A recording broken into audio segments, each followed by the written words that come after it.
We condemn in the strongest possible terms this egregious display of hatred, bigotry, and violence on many sides. On many sides. That was President Donald Trump's original statement on Charlottesville on Saturday. Joining us now, the host of AM Joy on MSNBC, Joy Reid, and staff writer at Politico magazine, Ben Schrenkinger. His latest piece says white nationalists are trying on an unfamiliar role: police victims. Good morning to you both. Joy, let's just get caught up with you on the events of the last several days. Saturday is Saturday. We just saw it on violence on many sides. You talked about hate on many sides, although there was only one death in Charlottesville, and it came from one side. And then it took him until yesterday to say in clear terms, out of his own mouth, that he disavowed and everything else he should have said earlier on.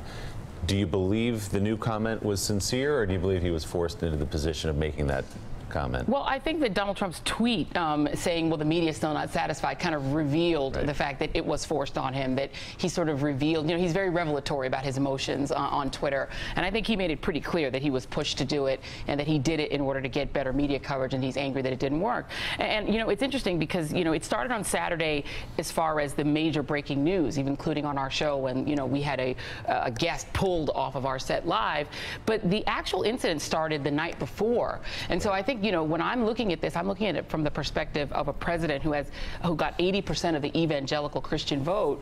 And the night before, there were pastors, clergy, including my guest the next day, holed up inside of a church on the UVA campus, being surrounded by people marching with torches. I mean, it was sort of a lame version of a Klan-esque sort of display, because they were tiki torches. I guess that's all they could get at Home Depot that time of night. But I mean, if you were inside that church, and we spoke to people, including pastors who were in that church, you're talking about Christian pastors and lay people who were inside a church praying, while outside they could hear the rumbling and roar of blood and soil, which is, of course, the Nazi theme of the agriculture department of Nazi Germany. And the pastor that we spoke with, Reverend Blackman, said that when she was a kid growing up in the South, she remembers Klan rallies, and it sounded like a Klan rally. So think about the terror that they inflicted on Christian pastors the night before. And so for a president who claims the support of the evangelical Christian world not to come out and immediately condemn the terrorizing of ministers, and then the next day that same group of pastors were set upon by white nationalists with brass knuckles and baseball bats. So this wasn't just a march that went awry. This was incredible violence and terrorism perpetrated against lay people, Christians, peaceful marchers who were just there to organize against hate. So this was a layup for any president. This was the easiest, lowest bar a president would have to reach to condemn that. The fact that he had to be forced to do it is a scandal on the presidency. It's a shame. It takes away the moral authority of the office. Ben, you're writing this morning for Politico about the reaction in the days since Saturday in Charlottesville of white nationalists, of the groups that have bubbled up and been given some cover to behave in the way they behaved over the last few days. How are they feeling right now as they've watched how the president has conducted himself, and why were his words or his lack of words important to them? You know, Richard Spencer gave a press conference yesterday in Alexandria. He said that he doesn't think the president really meant what he said, that he feels the president only made his follow-up statement yesterday because he was forced to. And Spencer pointed out that the president did not name white nationalists in the group that he condemned. Spencer considers himself to be a white nationalist and feels that the president still hasn't condemned him, and that the president hasn't actually told Spencer, at least, or people who identify with the alt-right, to do anything differently from what they have been doing. You know, Ben, I'm watching that video of Richard Spencer. It's been reported that he couldn't get a hotel that would support this kind of press conference. It would open up space to him, so he ended up in some apartment, I think, in Northern Virginia with like a stack of CDs behind him and a flat screen. And I just wonder, you know, yet reporters obviously showed up to listen to what he had to say. And so, Joy, I would ask you this as well, the role that the media has in either covering or not covering, right, these groups, giving them oxygen. Obviously, this is when somebody is killed, when a car plows through a crowd of people and somebody dies, that is news and deserves to be covered. At the same time, I'd love your thoughts on the responsibility that we have, I think. Yeah, I think of all the sort of profiles that have been done of Richard Spencer, and I'm wondering, why are we doing that? You know, why is the media doing full-on profiles of these white nationalist leaders as if they are normal political figures? He's become accustomed to that. I recently read a piece that talked about the haircut, the fasci that they're all wearing. You know, pieces are being written about their fashion sense, about what they wear. Who cares? I mean, these are people who should be on the fringes. You know, I was a kid when, you know, I'm old enough to remember when David Duke first took off the Klan robes and said, we're now going to dress up in suits, and he sort of innovated that, and Spencer is sort of the next generation of that. I think we give them too much attention. You know, I actually have to give it up to GoDaddy, which is, you know, a conservative, Trump-supporting founder of that company, who said, you know, you can't even put your website on here, Stormfront. You know, it's a shame that we have to know the names of all of these white supremacist groups and organizations. I guess we should be knowledgeable about it, but I think one fewer profile would be nice. You know, Ben, the focus of your piece really is about the relationship between these white nationalist groups and police. Traditionally, the white nationalist groups have been supporters, not that the police sought their support, but they have supported them. And Jason Kessler, who organized the Charlottesville rally, said, quote, "This has changed everything. I thought the police would uphold constitutional law no matter what." So now they're going after the police in America as well? That's right, and they seem to be processing a form of shock that they would ever feel that the police were not on their side. Both Kessler and Richard Spencer expressed that sentiment.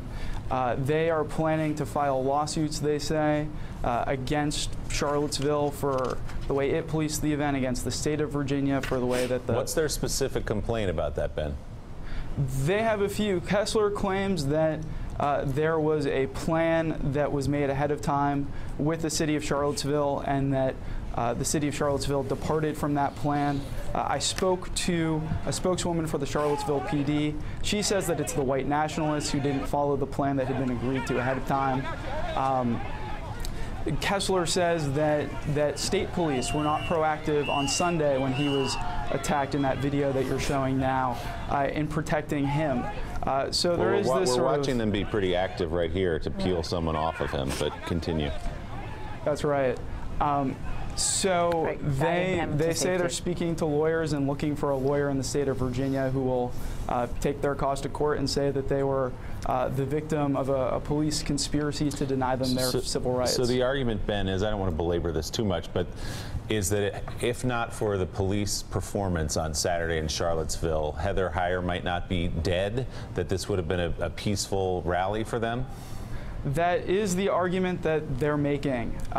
They say that the police have, quote, blood on their hands. Wow.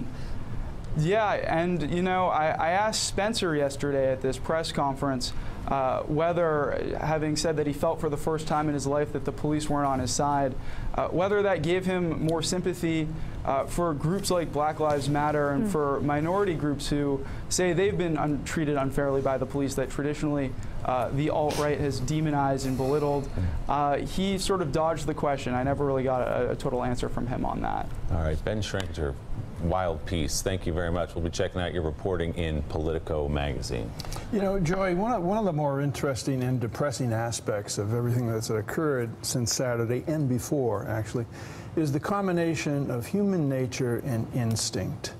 So on Saturday, you have Nazis in the streets in Charlottesville. You have violence. You have a death that occurs of an innocent American. And then you have the President of the United States, and his instinct is not to really go there, not to mention it. Yeah. It is telling about Donald Trump. I mean, I have to say that my only real surprise is that people are surprised. I mean, Donald Trump has been the same person since I moved back to New York in the late 1980s as a teenager. I mean, he's the guy who wanted the Central Park Five, who were teenagers like me at the time, dead, and took out a full-page ad to make it clear he wanted them dead. He's the guy who was sued by the Nixon administration, for God's sakes, for not allowing people like me to move into his buildings. You know, I mean, I was one of the few people in my friend group who wouldn't watch The Apprentice because I saw him as a bigot, you know, years ago. So he was a birther. So the fact that, you know, he cultivated the alt-right, he brought them into the White House. Steve Bannon proclaimed on the record to a reporter that Breitbart is the home for the alt-right, that he wanted it to be that. So, you know, the only thing that surprises me is that people are surprised. Donald Trump's instinct has always been to give, if not a consent and support to the alt-right, to at least give it a pass. And for him to come out and immediately try to equate the two, the counter-protesters and the Nazis, that they were both just two sides of a coin, it tells you who Donald Trump is. But you know what? This is who Donald Trump has been his whole public life. He hasn't changed. So I think we should stop expecting Donald Trump to grow into the office. Donald Trump is Donald Trump. He's 71 years old. He is not going to change. This is who he is. This is who people elected. Thanks for checking out MSNBC on YouTube, and make sure you subscribe to stay up to date on the day's biggest stories. And you can click on any of the videos around us to watch more from Morning Joe and MSNBC. Thanks so much for watching.